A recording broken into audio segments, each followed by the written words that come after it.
Les mêmes chiffres interprétés très différemment au nord et au sud du pays. La Wallonie bénéficie de près de 6 milliards d'euros de transferts en provenance de la Flandre chaque année, selon une étude de la Banque nationale. Le quotidien de Thaïd pointe en première page aujourd'hui ce transfert de 1 000 euros par flamand chaque année. Autre interprétation pour le magazine L'Écho, ou plutôt pour le journal L'Écho, qui relève quant à lui qu'en raison du vieillissement de la population, cette situation s'inversera dans 10 ans. Annick Capel.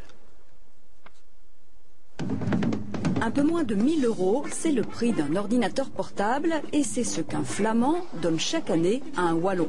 Le chiffre n'est pas neuf, ce qui est nouveau par contre, c'est qu'il est confirmé et publié par la Banque nationale. Avant, il y avait des études qui ont été réalisées côté flamand et donc cette étude-là est particulièrement importante parce qu'on peut dire qu'elle est objective. Concrètement, donc, chaque année, la Wallonie engrange plus de 6 milliards d'euros grâce au transfert. La plus grosse partie vient de la Flandre. Bruxelles intervient pour 200 millions d'euros.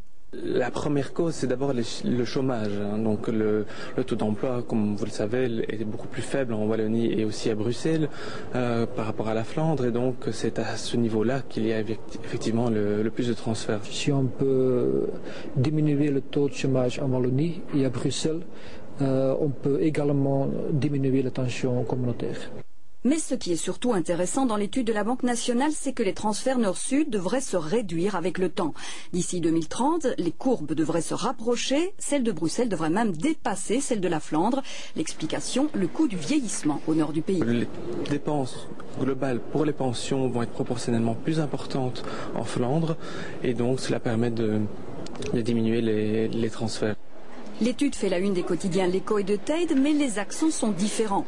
Côté flamand, on insiste sur l'importance des transferts. Côté francophone, on relève surtout que ces transferts vont diminuer. Il faut reconnaître qu'en Belgique, il y a deux opinions publiques. En Flandre, il s'agit de si les transferts c'est une injustice ou pas, s'ils sont trop hauts ou pas. En Wallonie, à Bruxelles, c'est un autre débat. Il s'agit de solidarité.